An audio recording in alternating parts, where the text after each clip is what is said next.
পশ্চিমের চটখালিপুর নামে একটি ছোট্ট গ্রাম। সেখানে সকালের সূর্যের প্রথম আলোয় পুরো গ্রামটা যেন সোনার মতো চকচক করছে। ওই গ্রামের এক দরিদ্র কৃষক মোহন। স্বভাবে সে যেমন সৎ তেমন দয়ালুও বটে। সময় সুযোগ বুঝে সে যেমন চাষবাস করে, ঠিক তার পাশাপাশি তার সম্পদ বলতে ছিল একটা সাদা ছাগল। নাম তার গুগলি। গুগলির দুধ যতটা প্রয়োজন হয় তারা খাওয়ার জন্য রাখে এবং বাকিটা বাজারে বিক্রি করে মোহন তার সংসার চালায়। মোহনের স্ত্রী গৌরী স্বভাবে যেমন শান্ত প্রকৃতির তেমন বেশ বুদ্ধিমতীও বটে। সংসারের সকল কাজ থেকে শুরু করে সবার দেখভাল করা সব দিকেই তার যেন দৃষ্টি খুবই প্রখর। মোহনের বছর দশেকের ছেলে বিল্টু স্বভাবে বেশ দুরন্ত প্রকৃতির হলেও কিন্তু বুদ্ধিমানও বটে। এদের নিয়েই মোহনের সংসার। এদেরকে সাথে নিয়েই মোহন বেশ সুখে দিন কাটায়। পরদিন সকালে মোহন গুগলির দুধ দুইছিল বাজারে নিয়ে বিক্রি করবে বলে। ঠিক সেই সময় মোহনের স্ত্রী গৌরী আসে। কি গো, তুমি এখানে দুধ দুইছ? শোনো না গো, ঘরে যতটুকু দুধ আছে ওটা গরম করে রাখি, বিল্টু পড়ার থেকে এসে খেয়ে নেবে খন। কি বলো তুমি? হ্যাঁ গৌরী, ওর পড়াশোনার জন্য তো একটু দুধ খেতেই হবে। শক্তি না পেলে ছেলেটা আমার পড়াশোনা করবে কি করে? ওর জন্য তো তেমন কিছুই করতে পারি না। এটুকু যদি না করি, বাবা হিসেবে নিজের কাছে ছোট হয়ে যাব না? মোহন আর গৌরীর কথা শুনে গুগলি মাথা নাড়ায়, যেন মনে হয় ও ওদের কথায় সম্মতি জানাচ্ছে। গুগলির মাথা নাড়ানো দেখে সবাই হাসতে থাকে। রাতে চাঁদের আলোয় মোহন গুগলিকে দুধ দহন করছে। দুধ দুইতে দুইতে মোহন ভাবে, আজকাল গুগলির দুধে যেন একটু বেশি ঘ্রাণ দেখা যাচ্ছে। মনে হয় যেন স্বর্ণের মতো উজ্জ্বল হয়ে আছে। কি ব্যাপার, কিছুই তো বুঝতে পারছি না। ঠিক সেই সময় গৌরী মোহনের পাশে আসে। হ্যাঁ গো, তুমি ঠিকই বলেছ গো। এই সাধারণ দুধ নয়, মনে হচ্ছে যেন দেবী মায়ের আশীর্বাদ আছে গুগলির মধ্যে। গৌরীর কথা শুনে মোহন বলে, রাজা বলেছ গো, আমিও তো সেটাই ভাবছি। এত সোনার মতো কখনো জল হয়? এ অন্যরকম কিছু, সাধারণ কিছু হতেই পারে না। দুজনের কথোপকথনে পরিস্থিতি আরো রহস্যময় হয়ে ওঠে। পরদিন সকালে মোহন যখন বাজারে যায় দুধ বিক্রি করার জন্য, সেই সময় বাবুল দাসের সাথে তার দেখা হয়।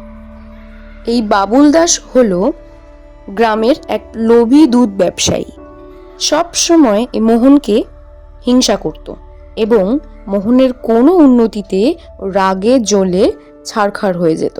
বাবুল সেই সময় লোভী চোখে মোহনকে জিজ্ঞেস করে, হ্যাঁ রে মোহন, তোর এই দুধটা এত সাদা আর এত ঘন কেন? কি মিশাইছিস করে?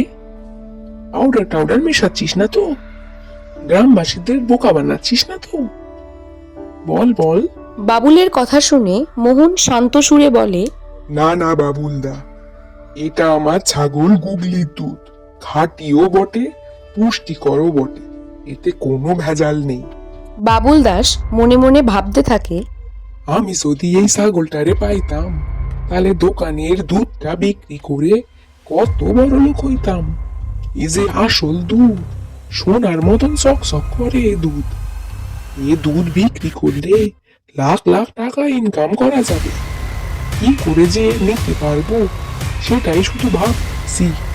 বাবুলের চোখে লোভের ঝলকানি দেখা যায়। সে মনে মনে এক লোভের ফাঁদ পাততে থাকে। রাতে বাবুল গোপনে মোহনের উঠোনে আসে এবং ধীরে ধীরে মোহনের ছাগল গুগলিকে চুরি করে নিজের সঙ্গে নিজের বাড়ি নিয়ে যায়। পরদিন সকালে মোহন ঘুম থেকে উঠে গোয়াল ঘরে গুগলিকে দেখতে না পেয়ে মাথায় হাত দিয়ে বসে পড়ে। এ কি হলো? এ কি হলো? আমার গুগলি কোথায়? গুগলিকে কে নিয়ে গেল? এ কি সর্বনাশ হলো আমাদের? হে ঠাকুর, তুমি কি করলে আমাদের সাথে? গুগলির চুরি হয়ে যাওয়া ঘটনায় মোহন খুব পরিশ্রান্ত হয়ে পড়ে এবং গুগলির চিন্তায় সে একদমই ক্লান্ত হয়ে পড়ে। অন্যদিকে বাবুল দাস গুগলিকে তার নিজের বাড়ি নিয়ে গিয়ে বেশ আদর যত্ন করতে থাকে। প্রয়োজন মতো খাবার দেওয়া, তার সেবা করা, সবটাই সে নিজের হাতেই করে। কিন্তু এত কিছু করার পরও গুগলি আর সেই খাঁটি দুধটা বাবুল দাসকে দিচ্ছে না, মোহন যেটা আগেই পেত। সেজন্য বাবুল দাস বেশ চিন্তায় পড়ে গেল। কি হলো রে বাবা? মোহনের দুধটা যে এত ঘন ছিল, সেই ছাগলটারই তো আমি নিয়ে এলাম।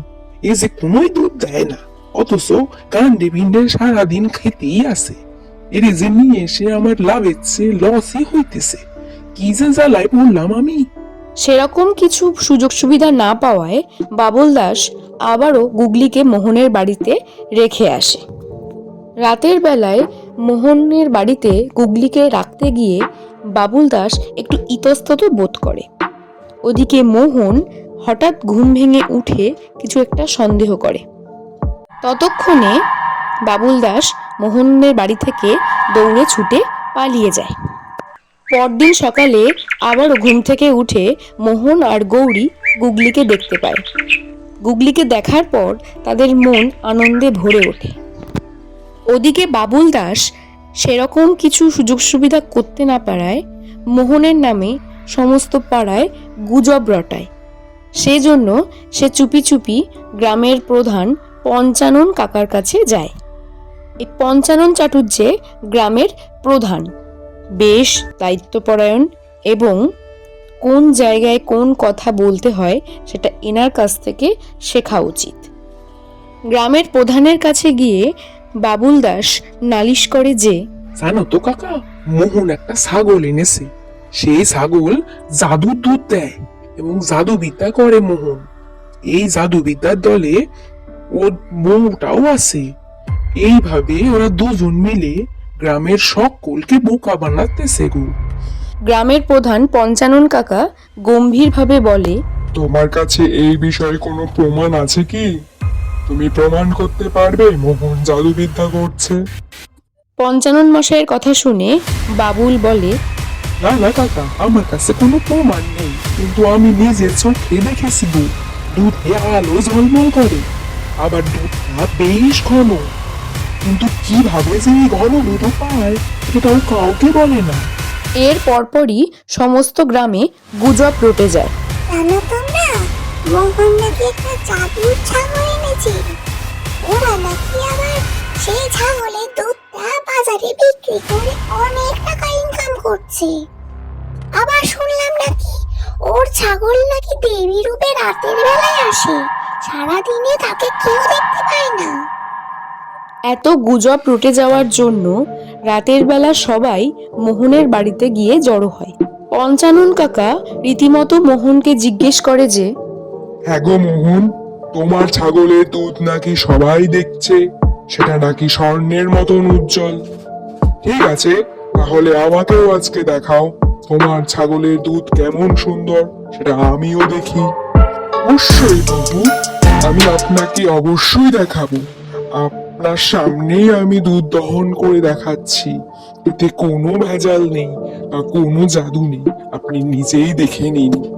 মোহন সবার সামনে দুধ দহন করে দেখিয়ে দেয় মোহনের ছাগলের দুধে কোনো জাদুবিদ্যা নেই। তারপর সে পঞ্চানন কাকাকে বলে, দেখলেন তো মহাশয়, এতে কোনো জাদুবিদ্যা নেই।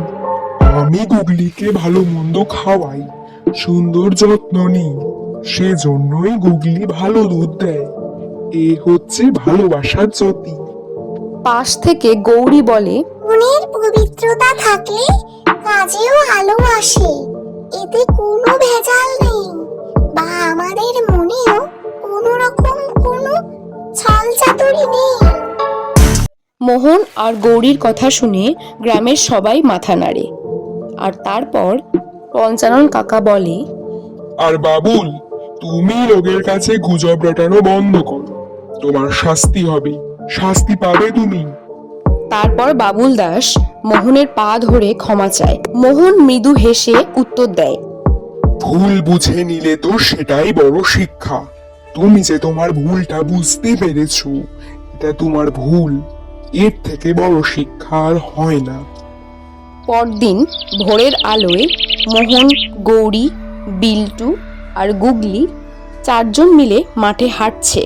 ঠিক সেই সময় বিল্টু বলে, বাবা, গুগলি তো এখন আমাদের গ্রামের হিরো গো। ও তো একটা বড় খেল দেখালো না?